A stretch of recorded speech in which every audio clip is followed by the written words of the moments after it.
नमस्कार. सखी सह्याद्रीच्या आजच्या भागात मी चैताली कानेटकर आपल्या सगळ्यांचं मनपूर्वक स्वागत करते. शिक्षणाला माणसाचा तिसरा डोळा असं संबोधलं जातं. खरंच आहे, हा तिसरा डोळा जर उघडला तर माणसाला व्यवस्थित अनुभव घेता येतं, सगळ्या गोष्टींचं आकलन होतं, ज्ञान घेता येतं.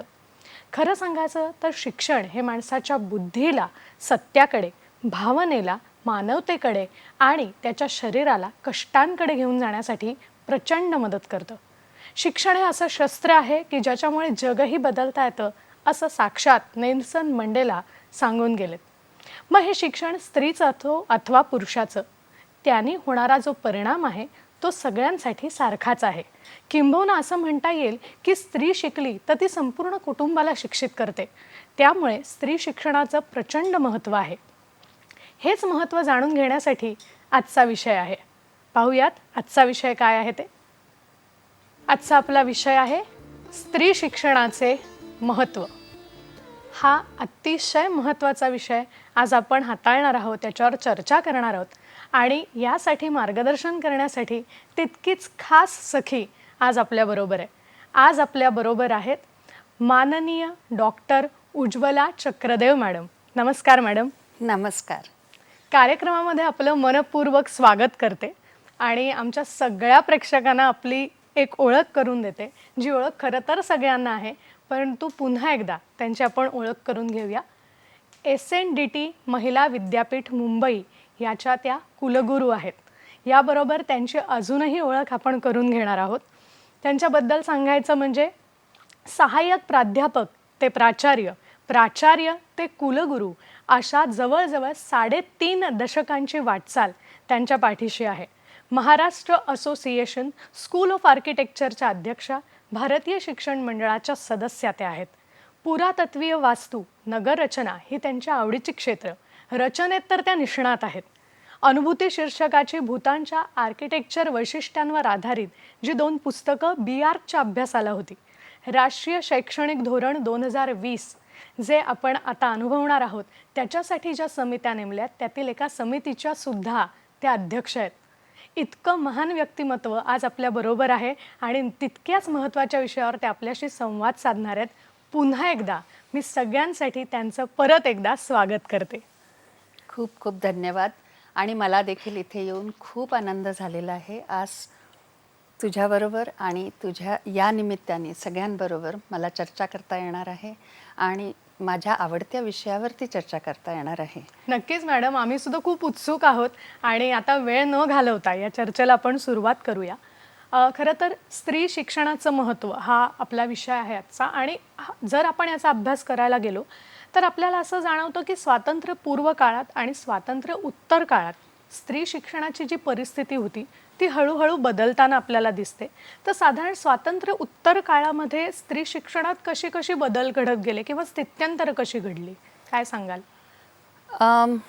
खरं सांगायचं तर विषय काढलास म्हणून स्वातंत्र्याच्या आधीच्या काळामध्ये जरी काही वाईट दिवस स्त्री शिक्षणाला आले होते, म्हणजे एकूणच सगळ्या शिक्षण क्षेत्राला आपण म्हणू शकतो, पण खास करून स्त्री शिक्षणाला. पण भारताची तशी परंपरा नव्हे. आपण अगदी मागे गेलो तर आपल्याला नक्की बरीच नावं सापडतील आणि त्या नावांमध्ये आपल्याला लक्षात येईल की स्त्री शिक्षण आणि स्त्रिया अनेक स्तरावरती आपल्याला कार्यरत होत आहेत असं दिसलं. गार्गी, मैत्री ही काही नावं तर सोडली, पण अनेक नावं आहेत ज्या नावांचा आपल्याला इथे म्हणजे आपल्या दैनंदिन जीवनात पण आहेत.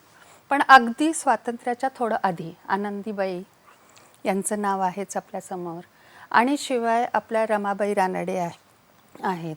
अशा अनेक नावं आपल्याला घेता येतील, पण ही काही थोडकी नावे झाली. आपण आज बोलतो आहे तो विषय म्हणजे की संपूर्ण शिक्षण क्षेत्रामध्ये काय स्थित्यंतरं झालीत. ज्या वेळेला स्वातंत्र्य मिळालं भारताला त्यावेळेला ज्या मापदंडांनी आपण आता शिक्षण कोण शिक्षित आणि कोण शिक्षित नाही हे मोजतो, त्या मापदंडानुसार केवळ 14% जनता ही शिक्षित होती.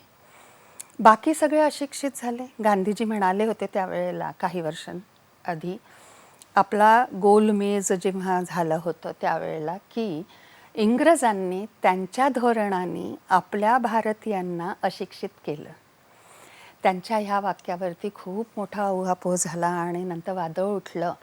पण धर्मपालांनी हे मात्र मनावर घेतलं आणि 1987 साली हा सगळा डेटा गोळा केला आणि त्यावरून त्यांनी सांगितलं की आपल्याला अशिक्षित करण्यामागे खास करून ब्रिटिशांचा रोल जास्त होता.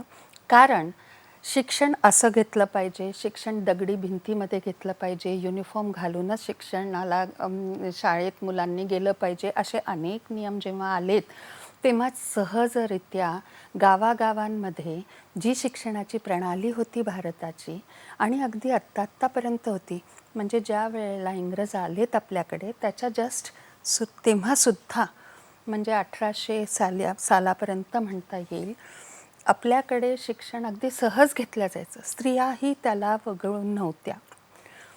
देवळांमध्ये किंवा आता मुस्लिम्स होते म्हणून मदरसांमध्ये सगळीकडे हे शिक्षण घेतलं जात होतं. पण टक्केवारी माहीत नाही. आणि 7वीपर्यंतचं शिक्षण तर मोफतच होतं. आणि असं पहिला वर्ग, दुसरा वर्ग, तिसरा वर्ग असं देखील नव्हतं. ह्या सगळ्यांचं एकत्रित म्हणजे होलिस्टिक आजकाल जे म्हणतो आपण ते होलिस्टिक शिक्षण हे होतं. आणि ह्या होलिस्टिक शिक्षणाला आपण मुकलो कारण की आपल्याला पहिलीत घ्या ॲडमिशन, मग त्याची एलिजिबिलिटी ठरवा, मग तिथे ती बिल्डिंग असली पाहिजे, इतकी स्क्वेअर फूट एरिया असली पाहिजे वगैरे वगैरे आपण म्हणतो नेहमी. तर त्यामुळे ही टक्केवारी संपली.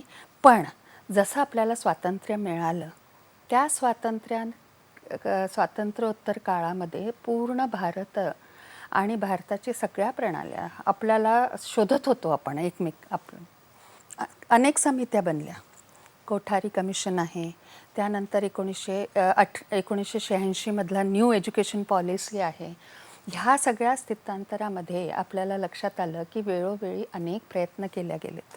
आणि आत्ता या क्षणाला 2020मध्ये बहुप्रचलित अशी राष्ट्रीय शैक्षणिक धोरण देखील आलेलं आहे, ज्याच्याकडे बघून आणि ज्याच्याकडनं आपण अशी अपेक्षा करू शकतो की पूर्ण भारतामध्ये पूर्वी ज्या परंपरेचा मी आत्ता उच्चार केला थोडक्यात अगदी, तशी शिक्षण प्रणाली आणि तसं शिक्षण आणि स्वतःला पूर्ण आत्मसन्मान मिळवून देणारं शिक्षण हे लवकरच आपल्या पूर्ण भारतात पुन्हा एकदा रुजू होईल. आपल्या मातीचं शिक्षण आपल्या मातीत पुन्हा एकदा उमलेल अशी अपेक्षा आहे. क्या बात आहे. तुम्ही खरंच आम्हाला एक छान गोष्ट सांगितलीत, एक सकारात्मक दृष्टिकोन याच्यातून दिलात की खरंच आपलं आत्मसन्मान जिथे प्रस्थापित होऊ शकेल या पद्धतीची शैक्षणिक धोरण आता हळूहळू येणार आहे, त्याची अंमलबजावणी होणार आहे. तुम्ही आम्हाला खरंच स्वातंत्र्यपूर्व काळात आणि स्वातंत्र्य उत्तर काळात अशा दोन्हीही गोष्टींचा उहापोह करून दाखवलात थोडक्यात.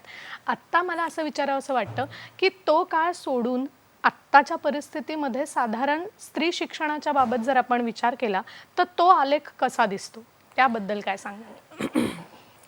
आत्ता कुठे स्त्रियांना आपल्या अधिकारांची जाणीव झाली आहे.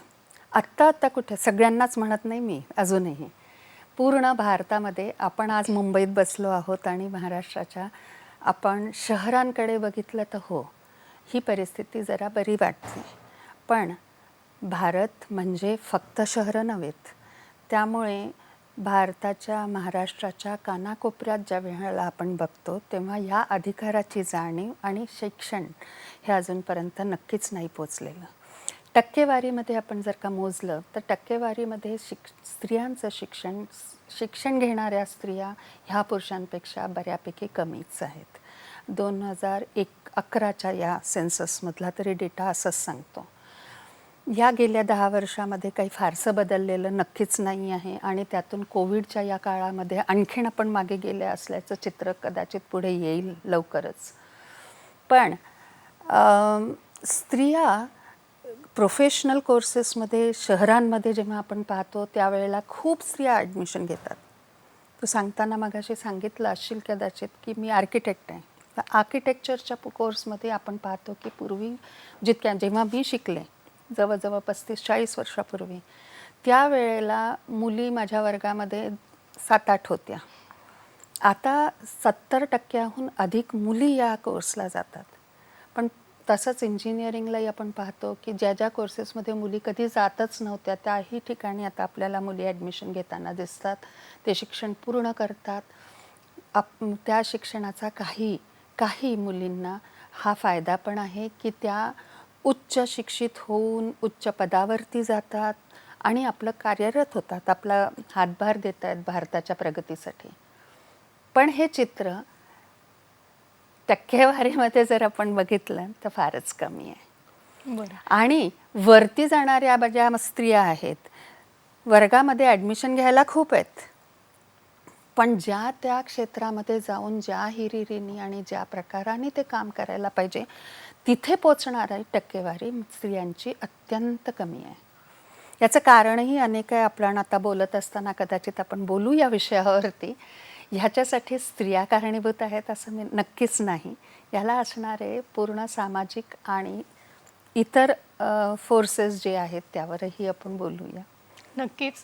तुम्ही म्हणालात त्याच्यावरून एक गोष्ट नक्की कळते की शिक्षणाच्या क्षेत्रामध्ये स्त्रियांचं प्रमाण जरी वाढलेलं असलं तरी आलेखाचा विचार केला तर ते वितरण सगळीकडे सारखं नाही आहे. आणि तुम्ही आत्ता बोलताना उल्लेख केलात की करोना काळामध्ये आपल्याकडे शहरांमध्ये उपनगरांमध्ये ऑनलाईन का होईना स्त्री शिक्षण सुरू होतं, पण आपण ग्रामीण भागाचा विचार केला तर ज्या महिला शिकत होत्या कदाचित त्यांचंही शिक्षण खंडित झालेलं असेल तर साधारण त्यांची परिस्थिती काय होती? चैताली, खरं सांगायचं तर आपण म्हणतो शिक्षण चालू होतं, पण शिक्षणाला फारच वाईट दिवस या कोरोना काळामध्ये आलेले आहेत. आपण बरीच पावलं मागे सरकलो आहोत. ऑनलाईन शिक्षण सुरू होतं म्हणायलाच फक्त हवं. कारण ऑनलाईनमध्ये काय होत होतं शिक्षणाच्या माध्यमात हे तुलाही माहिती आहे, मलाही माहिती आहे. बऱ्याच लोकांनी मनापासनं प्रयत्न केले. तुझ्या माझ्यासारखे कमी नव्हेत. मी देखील खूप प्रयत्न केलेत. आणि अनेक लोकांनी नवीन सिस्टम्स डेव्हलप केल्या, नवीन सॉफ्टवेअर्स पाहिलेत, नवीन पद्धती अवलंबल्या. त्या सगळ्यांमधनं आपल्याला शिक्षण द्यायचंच आहे. कधी कधी तर 8-8, 10-10 तास सातत्याने आपण ऑनलाईन बसत होतो. पण नेहा माझ्याकडे परवा आली, एक मुलगी. ती म्हणाली, मी म्हटलं तू काहीच सबमिशन्स केले नाही, काहीच केलं नाहीस तू आत्तापर्यंत. ती सांगायची, शहरातली मुलगी बरं, की माझ्याजवळ आमच्या घरामध्ये एकच मोबाईल आणि तो डेटा जोपर्यंत म्हणजे आधी माझा भाऊ घ्यायचा क्लासेस, मग जोपर्यंत माझ्यापर्यंत वेळ यायची तर दिवसाभराचा डेटा संपलेला असायचा आणि माझ्या आईवडिलांना अजून डेटा विकत घेणं परवडणारं नव्हतं. म्हणजे ही शहरातली गोष्ट मी सांगते तुला. त्यामुळे डेटा वापरण्याची प्रायोरिटीसुद्धा तिच्या भावाला पहिली होती, तिच्या सांगण्यावरनं तरी निदान. पण ही वस्तुस्थिती असावी. एक मुलगी माझ्याकडे आली, ती म्हणाली, आता तुम्हाला माहितीच आहे की ते ऑनलाईन आणि ऑफलाईन सगळं झालं. तिचं म्हणणं होतं, आम्ही ऑनलाईन क्लासेस होत होते जरूर मॅडम, पण मी नोकरी करत होते. कारण घरात पैशाची खूप अडचण, बाबांचं नोकरी गेलेली होती आणि मला नोकरी करण्यावाचून काही दुसरा उपायच नव्हता, पर्यायच नव्हता. त्यामुळे लोकलमध्ये मी प्रवासात असताना माझे क्लासेस असायचे. त्यावेळेला मी क्लासेस अटेंड करत होते. आता सांगा, ती लोकलमध्ये प्रवास करत असताना जर का क्लासेस करत होती तर ती किती शिकली असेल, काय शिकली असेल. तिने कबूल केलं त्या आवाजामध्ये आणि त्याच्यात मला काही समजलेलं नाही, मला लवकर तुम्ही ऑनलाईन परीक्षा घ्या आणि मला पास करा. हीच परिस्थिती सगळ्यांची आहे. ही शहरातली म्हणते. बरोबर. गावामध्ये घराघरांमध्ये मोबाईल आहेत जरूर, पण हा डेटा, इंटरनेट हे पोचलेत का? त्यांच्याजवळ तेवढी सोय आहे का? आणि असेल तर मुलींपर्यंत ती पोचते आहे का? म्हणून आपल्याला कोविड काळानंतर असं दिसतंय की बराच प्रमाण मुलींच्या शिक्षणामध्ये घट आलेली आहे. हा मोजमाप आणि ॲक्च्युअल डेटा हा पुढे येईलच केव्हा तरी. पण हे जे काय तज्ज्ञ आजकाल जे पेपर्स निघाले आहेत आणि ज्यावरनं आपण आता बोलतोय किंवा युनेस्कोने सुद्धा यावरती एक पेपर काढलेला आहे, ह्या सगळ्यांवरनं असं लक्षात येतं आहे की सगळ्यात जास्त इम्पॅक्ट स्त्रियांवरती ह्या कोरोना काळामध्ये झालेला आहे. मानसिक झालाच आहे. म्हणजे मानसिकरित्या सुद्धा अनेकदा ऑनलाईन असो का ऑफलाईन असो मनस्थितीच ठीक नसेल तर कोण काय शिक्षण घेणार आहे. आणि घरामध्ये दुसरी जी लाट आली कोरोनाची त्यावेळेला आपण जाणतोच की घराघरांमध्ये परिस्थिती अत्यंत वाईट होती. आणि या परिस्थितीमध्ये सगळ्यांचीच मानसिकता खराब असताना मुलींवरती जास्त शारीरिक आणि घरची कामाची जबाबदारी आली असं सुद्धा त्या एका सर्वेक्षणामधनं निघालेलं आहे. म्हणजे घरात कामं मुली करतच होत्या, आधीपासूनच करतात. स्वयंपाक पाणी घरातला आईला मदत करणं ह्या काळामध्ये त्या घरातच होत्या. बरोबर. त्यामुळे सुद्धा त्यांच्या शिक्षणावरती परिणाम झालेला आहे. नक्कीच मला वाटतं हा परिणाम तुम्ही आम्हाला समजावून सांगितला. परिणाम झाला आहे हे खरं आहे, पण त्याच्यावर उपायसुद्धा आहेत आणि येणाऱ्या उपायांबाबतही आपण चर्चा करणार आहोत. पण इथे वेळ झाली एका छोट्याशा विश्रांतीची. कुठेही जाऊ नका, पाहत रहा सखी सह्याद्री.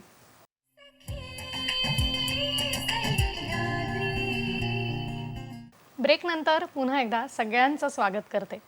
आज आपण बोलतो आहोत स्त्री शिक्षणाचे महत्त्व या विषयावर आणि आपल्याबरोबर मार्गदर्शन करण्यासाठी आज आपल्याबरोबर आहेत. त्यांचं नाव आहे डॉक्टर उज्ज्वला चक्रदेव मॅडम.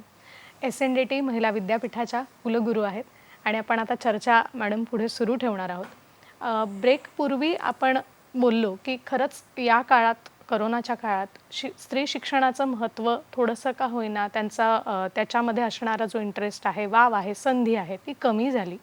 आणि असं साधारण चित्र दिसतं की 10वी-12वी नंतर तशीही स्त्री शिक्षणामध्ये गळतीचं प्रमाण आपल्याकडे आहे.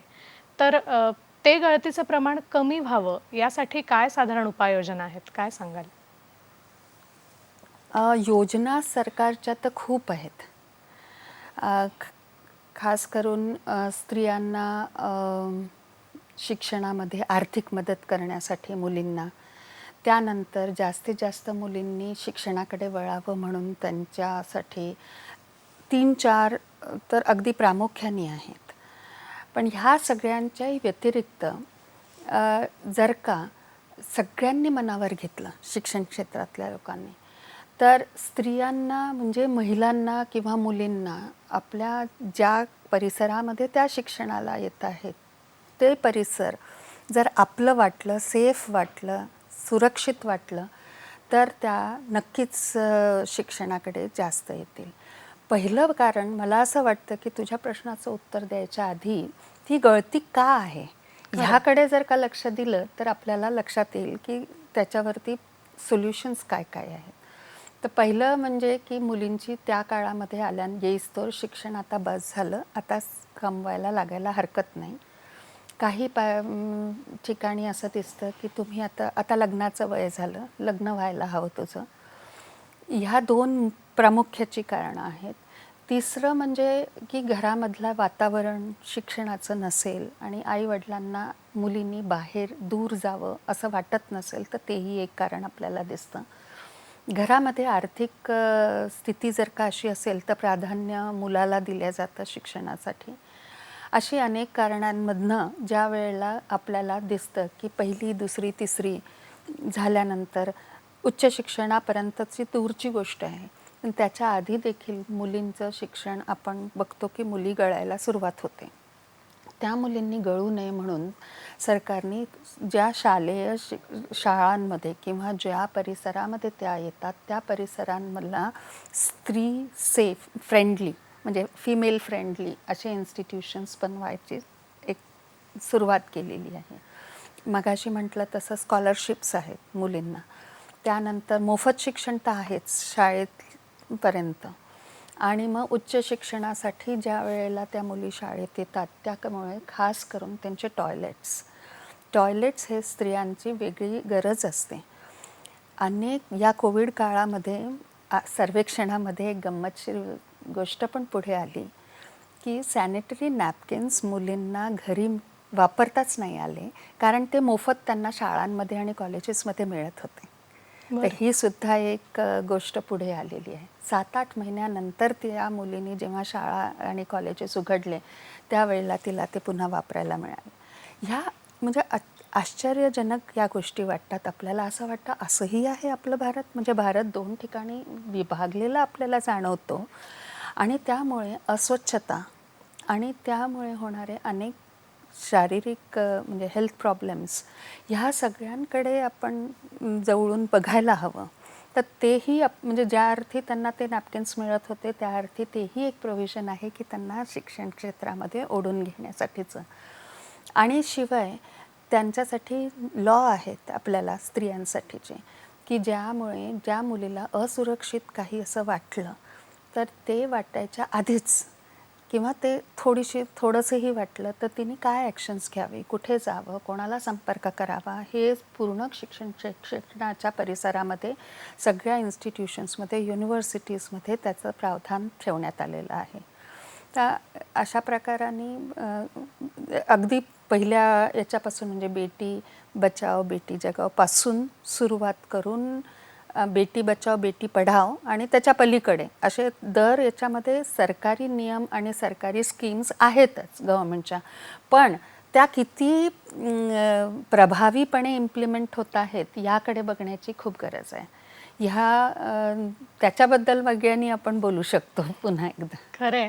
मला वाटतं तुम्ही फक्त स्त्री शिक्षण सांगताना हे विविध दृष्टिकोन आणि ह्या पैलूंचा पण विचार केलात, की सॅनिटरी नॅपकिनसारखी सुविधा तिथे मिळत होती. हे खरंच म्हणजे कुठल्या कुठल्या सुविधा आपल्याकडे पुरवल्या जातात हे आपल्याला निश्चितच मॅडमच्या बोलण्यातून आत्ताच समजलं.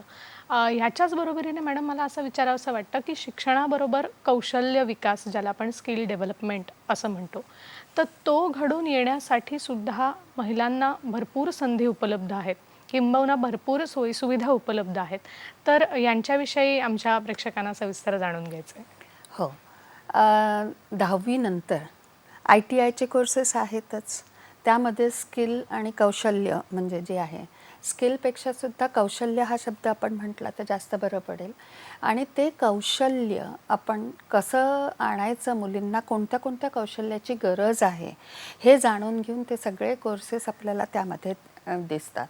आणि मग डिप्लोमा आहेत. त्या डिप्लोमामध्ये ज्वेलरी डिझाईनपासून म्हणजे अगदी ज्वेलरी डिझाईनमध्ये जितकं अगदी बारकाव्याने काम करावं लागतं, फॅशन डिझाईन, कॉस्ट्यूम डिझाईन, त्याच्यानंतर इंटिरियर डिझाईन, असे डिझाईनमधले विविध आयाम हे सगळे कौशल्याच्या याच्यामध्ये जाऊ शकतात. डिप्लोमा त्याच्यामध्ये अवेलेबल आहेत आणि असू शकतात. पण त्याहीशिवाय इलेक्ट्रॉनिक्स आणि इलेक्ट्रॉनिक्स उपकरणं वापरणे, त्या वापरण्यामध्ये ते ठीक करणे किंवा एन्व्हायरमेंटशी रिलेटेड माहिती असणं, त्या एन्व्हायरमेंटबद्दलची माहिती त्या छोट्या याच्यामध्ये उपलब्ध करून देणं कोर्सेसमध्ये. शिवाय समाजाप्रतीच्या ज्या काही गोष्टी असतात त्याच्यासाठी खास करून स्किल ज्याला कौशल्य मिळवून देण्याचा मुख्य उद्देश असा आहे की मुलींना शिक्षण घेतल्यानंतर लगेचच त्यांना स्वतःच्या पायावर उभं राहता यावं. आणि ते उभं राहण्यासाठी तो कोर्स त्या पद्धतीने जेणेकरून त्याचं ॲप्लिकेशन लागलीच शिक्षण झाल्या समाजामध्ये त्यांना करता येईल, एक तर नोकरीच्याद्वारे किंवा त्यांना स्वतःचं काहीतरी एंटरप्रेनरशिप म्हणून सुरू करायला. पण तू विचारला नाही तरी एक मुद्दा मला यामध्ये ॲड करावासा वाटतो की कौशल्य म्हणजे शिक्षण नव्हे. कौशल्य हे फक्त शारीरिक, मगाशी इंट्रोडक्शन देताना म्हटलं ना, शारीरिक, मानसिक आणि बौद्धिक हा असा तीनही स्तरावरती ज्या वेळेला माणूस घडत जातो त्यावेळेला ते खरं शिक्षण असतं. खरं. तर कौशल्य करत असताना शारीरिक आणि मानसिक जरूरच आहे त्यामध्ये थोडंफार, पण बौद्धिक आणि मानसिक असा त्यामध्ये जर का आपण ॲड केला तर तो माणूस पूर्ण घडतो. आपण पाहिलं की नुसतं एक कौशल्य दिलं त्या व्यक्तीला तर ती मुलगी जाऊन आपली नोकरी करेल, पण तिला आपण त्याच्याबरोबर दृष्टी दिली नाही, विजन दिलं नाही की तू जाऊन आता ह्याच्या पलीकडे तू असं वागलं पाहिजे म्हणजे तुला असा विचार येईल आणि मग तुला तुझ्या आयुष्यामध्ये नक्की काय करायचं आहे, पुढची स्टेप काय, हे सुद्धा तिला त्याबरोबर देण्याची गरज आहे. त्यासाठी सामाजिक आणि बाकीच्या ज्या गोष्टी आहेत त्याच्यातले 1-2 कोर्सेस तिला जरूरच असावे. म्हणजे त्यामध्ये तिला स्वतःची जाण, समाजाची जाण आणि स्वतःला कसं डेव्हलप करता येईल पुढे ह्याचं विजन, हे सगळं त्या छोट्याशा कौशल्याबरोबर देता यावं ह्याकडे लक्ष आता दिल्या जात आहे आणि दिल्या जाणार आहे याच्या पुढे. मला वाटतं अजूनही आपण या योजनेविषयी जाणून घेणार आहोत, माहिती मिळवणार आहोत. पण इथे वेळ झाली आहे एका छोट्याशा ब्रेकची. कुठेही जाऊ नका, पाहत रहा सखी सह्याद्री.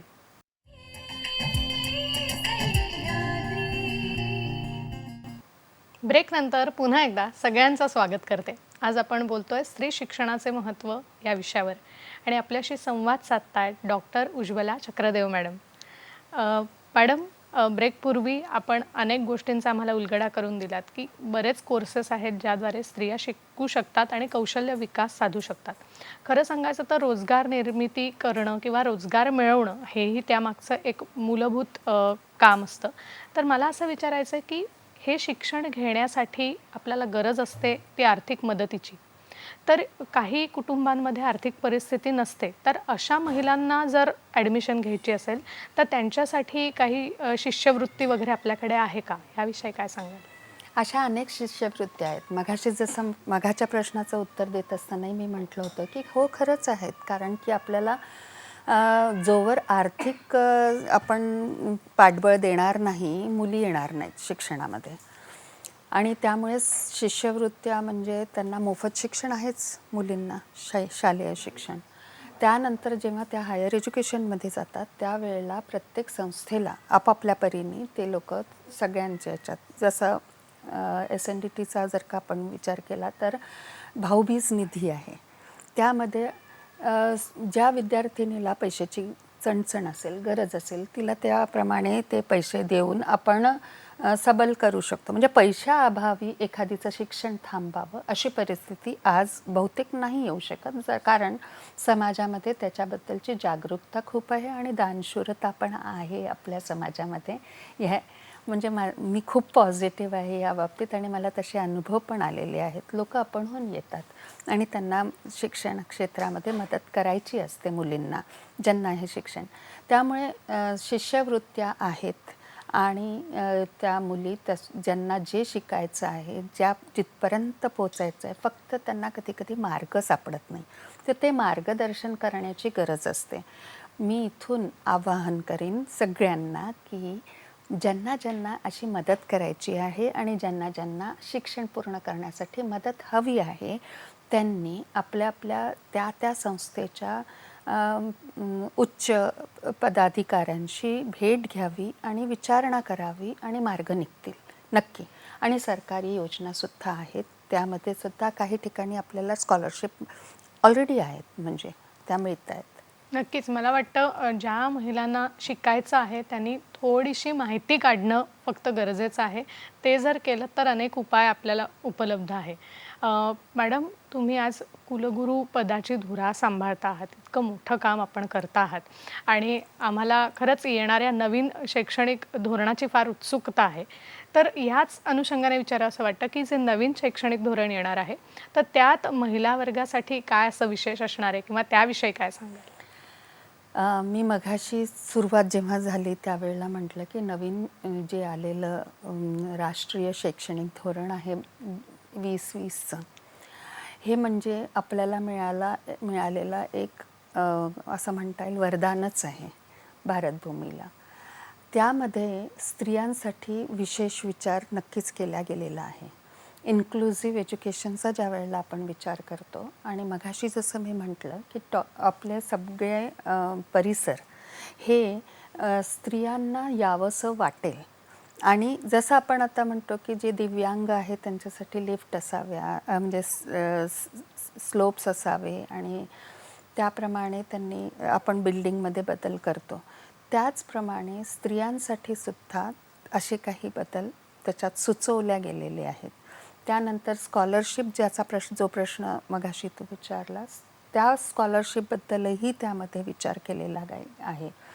अगदी म्हणजे आपल्या प्रायमरीच्या आधी प्री प्रायमरी, कारण आता या नवीन धोरणाप्रमाणे 3 वर्षाच्या वयोगटापासून मुलींना शिक्षणाचा अधिकार असणार आहे सगळ्यांनाच. म्हणजे तो अधिकाराचं क्षेत्र 6 पासूनचं ते 3 वर आणलं गेलं आहे. ही व्यापकता झाल्यामुळे दूरगामी म्हणजे अगदी दूरस्थ जागेमध्ये ज्या काय स्त्रिया असतील त्यांना आपल्या शाळांपर्यंत पोचता यावं यासाठी सुद्धा विचार करण्यात आलेला आहे. त्याशिवाय ज्या ज्या म्हणजे स्त्रियांसाठी म्हणा काही एक स्पेशल टीचर्सची जर का गरज असेल तर ते प्रावधान या शैक्षणिक धोरणात आहे. पण व्होकेशनल कोर्सेस जे मगाशी स्किलचं म्हणालेस तर त्यापेक्षा व्होकेशनल कोर्सेस ते कसे वाढतील आणि ते केव्हा घ्यायचे आणि केव्हा बाहेर पडायचं म्हणजे मल्टिपल एक्झिट आणि मल्टिपल एंट्री हा सुद्धा त्यामधला एक प्रावधान आहे जो मुलींसाठी खास महत्त्वाचा मला वाटतो. कारण की मुली का शिक्षण सोडतात 11वी-12वीत कारण लग्नाचं वय झालं, लग्न करायला हवं तू. मग लग्न झाल्यानंतर मुलं बाळं झाल्यानंतर मुलं शाळेत जायला लागली की तिला मग पुन्हा आठवतं की मला शिक्षणात घ्यायला हवं आहे. अशा वेळेला या धोरणामुळे तिला पुन्हा एकदा शिक्षणात येता येईल. म्हणजे आज मी सोडलं तर माझे क्रेडिट्स जमा राहतील आणि मग ते क्रेडिट्स मी पुन्हा वापरीन ज्या वेळेला मी पुन्हा एंट्री घेईन. एका वेळेला 2 डिग्र्या घेता येणार आहेत. तर ही डिग्री मला जमली नाही आहे तर निदान ती तरी जमली आहे हा सुद्धा राहील. फ्लेक्झिबिलिटीचा खूप मोठा त्यामध्ये हे म्हणजे प्रावधान आहे आणि त्या फ्लेक्झिबिलिटीमुळे खास करून बायकांना विविध कारणांनी ज्या वेळेला नोकरी सोडावी लागते, लग्न हे एकच कारण मी आता बोलले, पण समाजामध्ये प्रत्येकजण जो कोणी आत्ता ऐकतायत हे आपलं इंटरव्ह्यू त्या सगळ्यांना आपापली कारणं आठवतील. शिक्षण सोडलं, नोकरी केली, पुन्हा आले, पुन्हा नोकरी केली, पुन्हा शिक्षण घेतलं, अशा प्रकाराने तिला आपली वाटचाल करता येणार आहे. वाटचाल स्ट्रक्चर हा एक भाग झाला, पण कंटेंटमध्ये किती विविधता आणता येते आता. सर्टिफिकेट कोर्सेस असंख्य प्रत्येक संस्थेला आणता येणार आहेत आणि या सर्टिफिकेट कोर्सेसमधला एक मला अगदी सांगावशे वाटतात म्हणजे वैविध्य. किती प्रकारांनी महिला आज समाजामध्ये कार्यरत आहेत, कामं करत आहेत आणि त्यांना शिक्षणाची त्या प्रकारच्या शिक्षणाची गरज आहे. नगरसेविका आहेत. पॉलिटिक्समध्ये अनेक बायका आज आपल्याला 30% येताना दिसत आहेत. त्या जागेवरती आल्यानंतर त्या महिलांना नक्की काय मी करायला हवं, माझे अधिकार कोणते आहेत आणि त्या अधिकारांची अंमलबजावणी मी कशी करावी ह्यासाठी कोर्स असू शकतो आणि तो आहे काही ठिकाणी. त्यामुळे सक्षमीकरण हे महिलांचं शिक्षणाद्वारे नक्की होऊ शकतं. पहिला टप्पा म्हणजे अवेअरनेस की त्यांना माहिती पाहिजे की मी कोण, माझे अधिकार काय आणि मला काय हवं आहे, मला काय शिकायचं आहे. मग त्यानंतर दुसरा टप्पा म्हणजे तिला पूर्णपणे सेफ वाटलं पाहिजे की मी सुरक्षित आहे. त्यासाठी असणारे प्रावधान. तिसरं म्हणजे तिचं आरोग्य तिचं छान असलं पाहिजे. मग चौथ्या टप्प्यावर येतं शिक्षण. म्हणजे आपण म्हणतो की तिला शिक्षित केलं म्हणजे सगळं होईल, पण ह्या टप्प्यातनं ती जर का गेली आणि ह्या टप्प्यातनं जर का ते वातावरण निर्मिती झाली असेल तर तिचं शिक्षण पूर्ण होतं. आणि मग एकदा शिक्षण झाल्यानंतर सुद्धा ती एम्पॉवर होते असं आहे.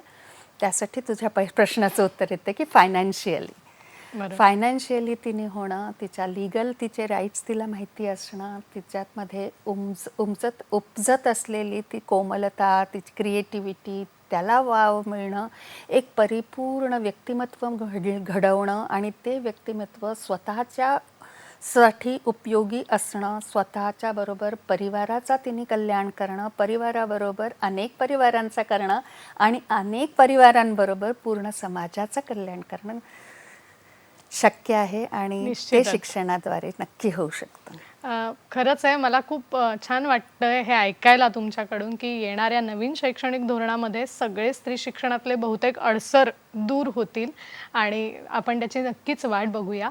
आत्ता कोणते पर्याय उपलब्ध आहेत ह्याचाही आपण एकदा पुन्हा विचार करणार आहोत, त्यांच्याशी संवाद साधणार आहोत. पण वेळ झाली एका विश्रांतीची. पाहत रहा सखी सह्याद्री.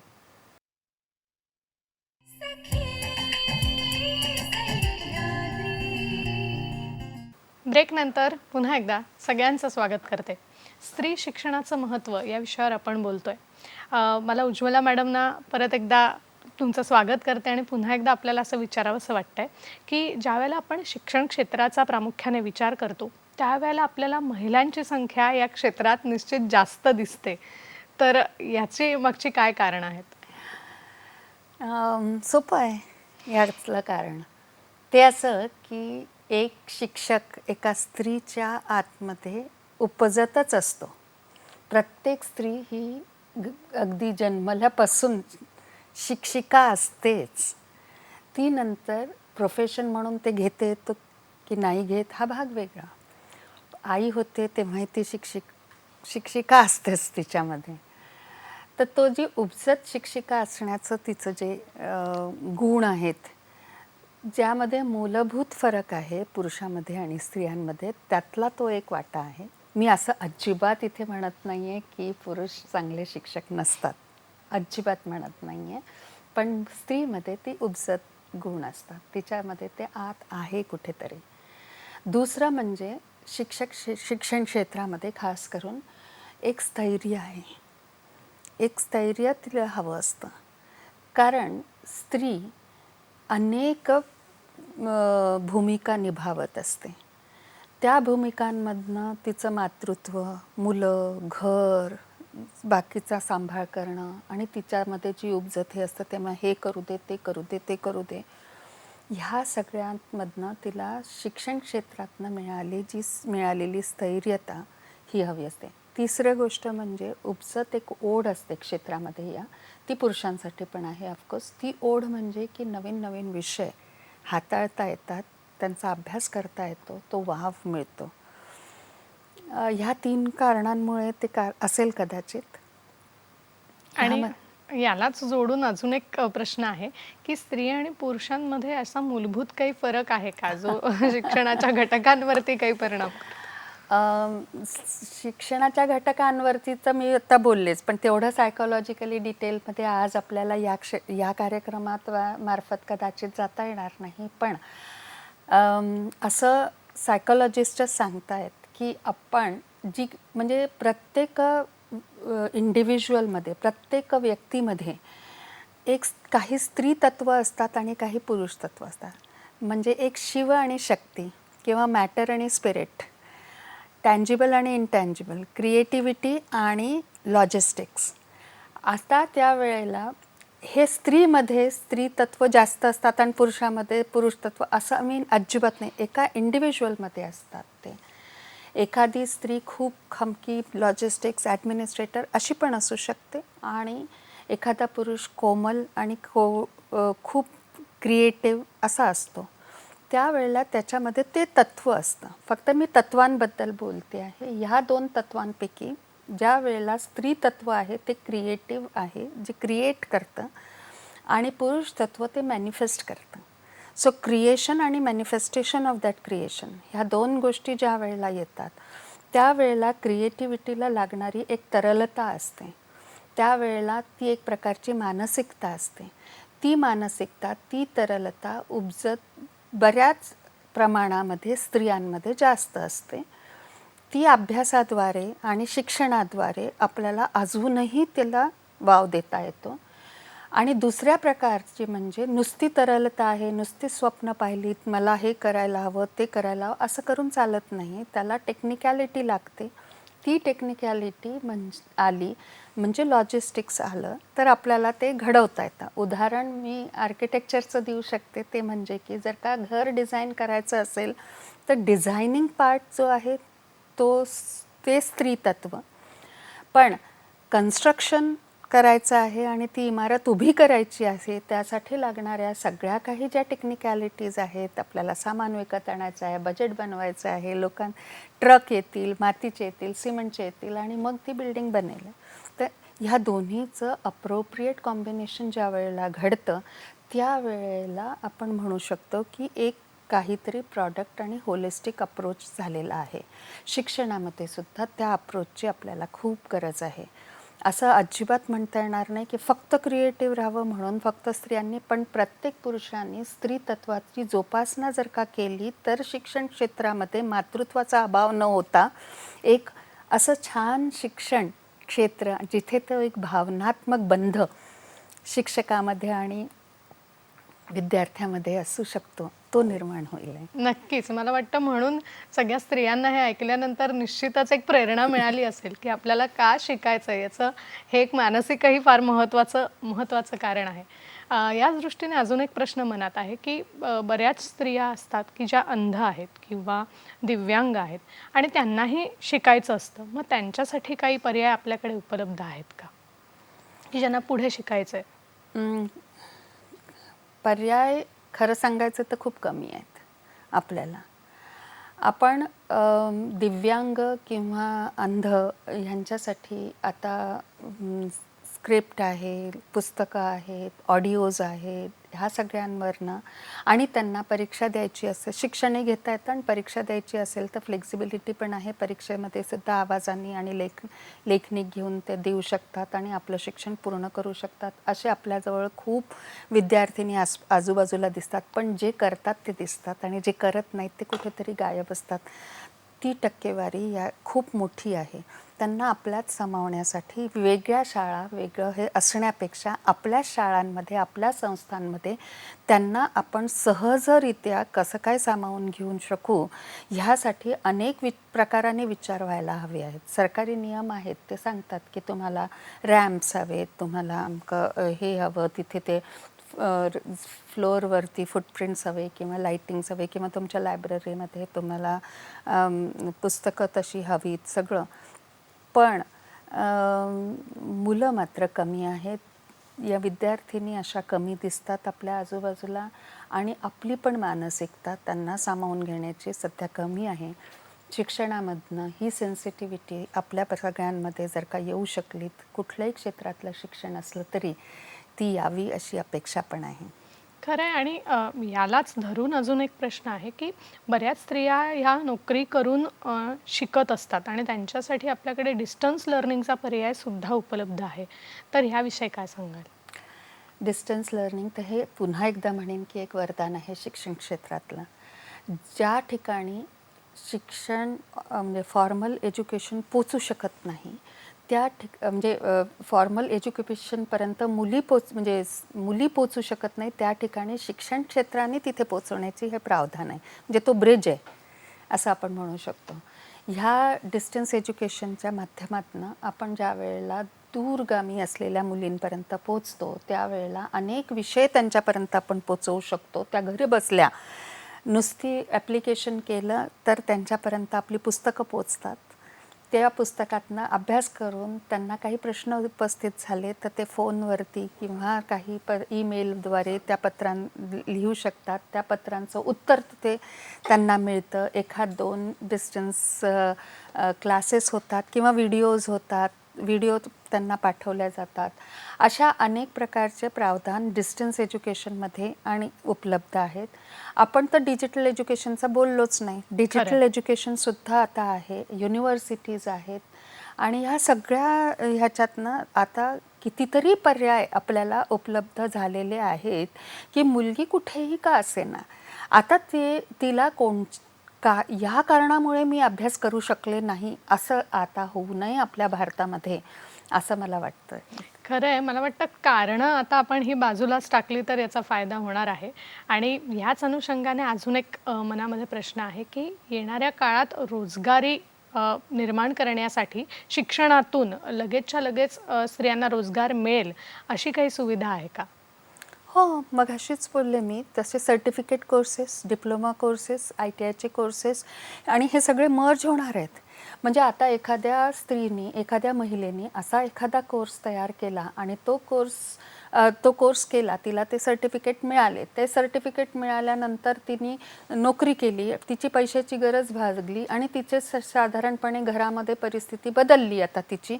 त्या बदललेल्या परिस्थितीमधनं आता तिला पुन्हा शिक्षणाला यायचं आहे. तर हे जे मॉड्यूल आणि फ्लेक्झिबिलिटी या नवीन धोरणांनी आणलेली आहे आणि ते अंमलात आलं की आपल्याला लगेचच ते पाहायला मिळेल की त्या मुलीला केव्हाही तिथे येता येईल. आणि रोजगार मिळवण्यासाठीचे जे कोर्सेस आहेत तिला थोडे शोधावे लागतील, पण सगळ्या विद्यापीठांमधनं हे छोटे छोटे कोर्सेस ज्यातनं तिला लगेचच रोजगार मिळू शकेल अशा कोर्सेस उपलब्ध आहेत. उदाहरणच द्यायचं तर अगदी रिमोट उदाहरण द्यायचं तर आजकाल सगळीकडे सगळ्या क्षेत्रांमध्ये सगळ्या घरांमध्ये CCTV आहे. आता CCTV लावायचे असतील तर ते कसे लावायचे? आपण पाहतो की फक्त पुरुषच त्या ठिकाणी पोहोचत असतात आणि काही 2-4 लोक येतात, ते CCTV लावतात, तुमच्या मोबाईलमध्ये ॲप करून देतात आणि तुम्हाला ते पाहायला मिळतं. मग आता मुलींनी हा छोटासा कोर्स केला आणि कोर्स केल्याबरोबर लागलीचच त्यांना CCTV लावायचं काम मिळू शकतं आणि त्यात इन्स्टॉल करायला जाऊ शकतात. किंवा दुरुस्ती करायची असेल, TV मधली दुरुस्ती आहे, फ्रिज दुरुस्त करायचे आहेत, असे छोटे छोटे स्किलचे डेव्हलपमेंटचे कोर्सेस आहेत. किंवा फूड अँड न्यूट्रिशन हा तर विषय आपला पण आहेच. आणि फूड अँड न्यूट्रिशनमध्ये प्रिझर्व करणारे सगळे प्रॉडक्ट्स डेव्हलप करणं, त्यांना मार्केटपर्यंत आणणं. नुसतं घरी स्वयंपाक केला आणि मी जॅम जेली बनवली म्हणून काही शिक्षण होत नाही किंवा मला जॅम जेली करता येते, हा एक छोटासा पार्ट झाला त्याच्यातला. पण जॅम झालं, जेली झाली, त्याच्यानंतर त्याचं पॅकिंग आलं, त्या पॅकिंगनंतर मार्केटिंग आलं, मार्केटिंगनंतर त्याच्यासाठी लायसन्स लागतं, प्रोडक्शनचं लायसन्स आहे, ते लायसन्स मिळाल्यानं मास प्रोडक्शनचं इंडस्ट्री आहे, त्या त्या त्या इन्स्ट्रुमेंट्स घ्यावे लागतात आणि मग ते मार्केटपर्यंत पोचवण्याचे असे अनेक प्रवास असतो. तो प्रवास माहिती करून घेऊन आपल्यातली उद्योजिकेला पूर्ण फुलवणं, हे सुद्धा शिक्षण, ह्याचं सुद्धा शिक्षण उपलब्ध असतं. आणि ते शिक्षण घेऊन मग तुम्ही उद्योजिका बनलात तर तुमचे मार्ग सुकर होतात आणि ते सुकर करावेत आपण शिक्षण घेऊन.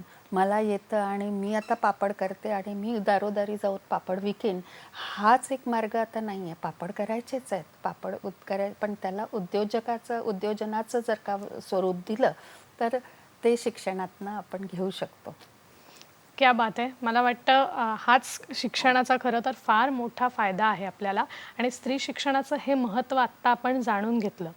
आजचा हा विषय आमचा कसा वाटला हे आम्हाला प्रतिक्रियांद्वारे जरूर कळवा आणि तुम्ही वेगवेगळ्या माध्यमाद्वारे या प्रतिक्रिया आम्हाला कळवू शकता. www.facebook.com/dd सह्याद्री यावरती प्रतिक्रिया नोंदवा. तसंच sakhisahyadradi@gmail.com हा आमचा मेल ID आहे. www.youtube.com/dd सह्याद्री यूट्यूब चॅनल, तसंच @DD सह्याद्री हे आमचं ट्विटर हँडल आहे. निश्चित प्रतिक्रिया कळवायला विसरू नका. खरं तर विषय खूप मोठा आहे.